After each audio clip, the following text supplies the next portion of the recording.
জানানোর জন্য সেখানে রয়েছেন। আমরা জানি পশ্চিমবাংলার অন্যতম মেডিকেল কলেজগুলির মধ্যে রয়েছে এই কলেজ, বহু পুরানো সেই কলেজ।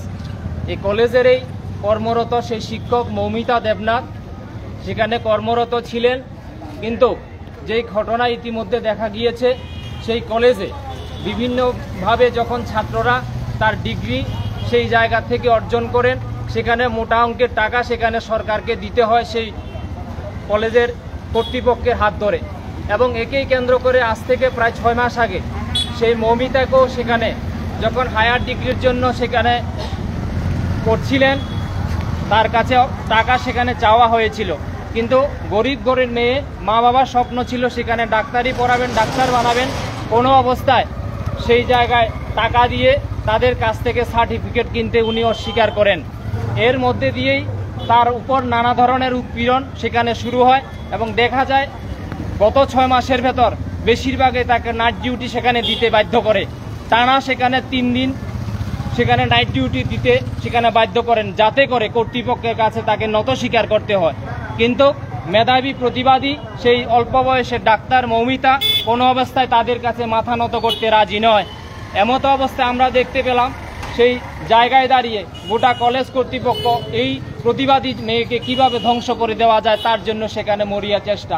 এবং এরই ফলে আমরা দেখতে পেলাম, পড়ুয়া বললে ভুল হবে, কিছু পাষণ্ড ছেলেকে সেখানে অধ্যক্ষ নিজের হাত করে নিলেন এবং সেই জায়গায় দাঁড়িয়ে আমরা দেখতে পেলাম সে আবদ্ধ ঘরে সেই নরপিশাচেরা সেই তার উপর সেই আক্রমণ সংগঠিত করে, গণধর্ষণ করে। শুধুমাত্র তাই না, সেখানে খুন করে তাকে দেহ লোপাট করার জন্য চেষ্টা সেখানে চলে।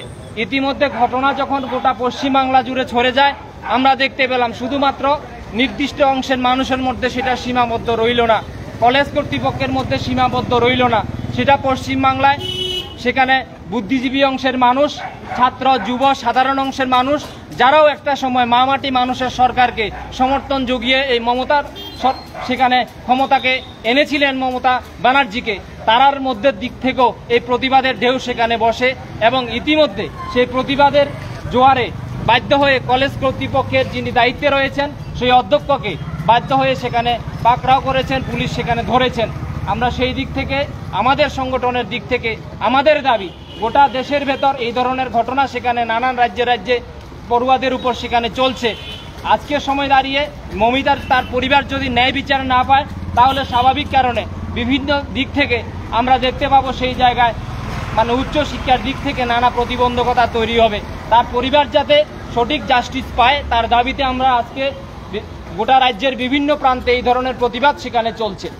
আমাদের রাজ্যের মধ্যেও আমরা দেখতে পেলাম উদয়পুরের স্বনামধর্মী শিক্ষক অভিজিৎ দে সেখানে গত 3 দিন আগে সেখানে খুন হলেন। তার খুনের যে বিবরণ সেখানে জানা গেল তার পরিবারের দিক থেকে, আমাদের রাজ্যের বিরোধী দলনেতা সেখানে জিতেন্দ্র চৌধুরী ওনার বাড়িতে গেলেন, ওনার স্ত্রী যে বিবৃতি দিলেন, দেখা গেল তাদের সেই দিক থেকে বোঝা গেল সেই উদয়পুরের বিখ্যাত বিজেপি নেতার বাড়িতে ডেকে নিয়ে সেই জায়গায় তার উপর দৈহিক নির্যাতন। এবং শুধুমাত্র তাই না, তাকে ছড়াতে যখন তার স্ত্রী গিয়েছিলেন 30 লক্ষ টাকার উপরে সেখানে দাবি করেন, কোনো অবস্থায় তারা যখন দিতে সেখানে অস্বীকার করে, আমরা দেখতে পেলাম সেখানে তাকে নির্মম অত্যাচার। এবং যখন মৃত্যুর সঙ্গে পাঞ্জা লড়ছে, পুলিশ ডেকে নিয়ে এনে তাকে পুলিশের হাতে তুলে দেয়। সেই জায়গায় দাঁড়িয়ে পরের দিন যখন কোর্টে রক্তবমি করছিলেন, তখন তাৎক্ষণিকভাবে হাসপাতাল এবং পরবর্তী সময়ে যখন জীবিত স্থানান্তরিত করা হয়, মাঝপথে তার মৃত্যু হয়। এই ধরনের ঘটনা, এই ধরনের অরাজকতা গোটা রাজ্য এবং দেশের ভেতর চলছে। যেখানে প্রতিবাদ হয়, যেখানে শিক্ষক সমাজ সেই জায়গায় দাঁড়িয়ে ভূমিকা নেয়, আমরা দেখতে পাচ্ছি তাদের উপর এই ধরনের নির্মম এই ধরনের যেখানে চলছে। ক্ষতিগ্রস্ত শিকার শুধু যারা এই রাজ্যে বিরোধী দল করছে তাদের হচ্ছে এমন না, আমরা দেখতে পাচ্ছি আমাদের মহকুমার ভেতরও বিভিন্নভাবে সন্ত্রাসী আক্রমণের ফলে যারা এই ত্রিপুরা রাজ্যে বামফ্রন্ট সরকারকে হটানোর জন্য বিজেপির হয়ে ভূমিকা নিয়েছিলেন, তাদের পরিবারের মধ্যেও বিভিন্নভাবে এই ধরনের সন্ত্রাস এবং তাদেরকেও খুন করা হচ্ছে। সমস্ত অংশের মানুষের কাছে আমাদের আপিল যে এই রাজ্যের ভেতর যে অরাজক পরিস্থিতি চলছে, গোটা রাজ্যের ভেতর যেখানে নেশাকে হাতিয়ার করে সরকার পরিচালনার দায়িত্ব নিচ্ছে বিজেপি, সেই জায়গায় প্রতিবাদের জোয়ার আপনাদের দিক থেকে তুলতে হবে। কারণ এই ধরনের শিক্ষক আপনার আমাদের ঘরের, এবং সেই পরিচয় যদি দেখা যায় এই শিক্ষকের বাড়ি বিলোনিয়াতেই বাড়ি ছিল। আপনারা জানেন আর্য কলোনি শ্রমিক টিলা এলাকায় সেই শিক্ষকের বাড়ি ছিল। কাজে সেই দিক থেকে গোটা রাজ্যের ভেতর শুধুমাত্র একটা মিছিলের মধ্যে দিয়ে এই সন্ত্রাস বন্ধ হয়ে যাবে এটা আমরা দাবি করি না। আমাদের দাবি গোটা অংশের মানুষ সামগ্রিকভাবে এই রাজ্যের ভেতর যে অরাজক পরিস্থিতি চলছে সে পরিস্থিতির পরিবর্তনের জন্য রাস্তায় নেমে সেখানে প্রতিবাদে সামিল হতে হবে। সেই গুরুদায়িত্ব আপনারা সবাই মিলে করবেন এই বিশ্বাস সকলের প্রতি রেখে আমার কথা বলা শেষ করছি। সবাইকে ধন্যবাদ। ইনকিলাব জিন্দাবাদ।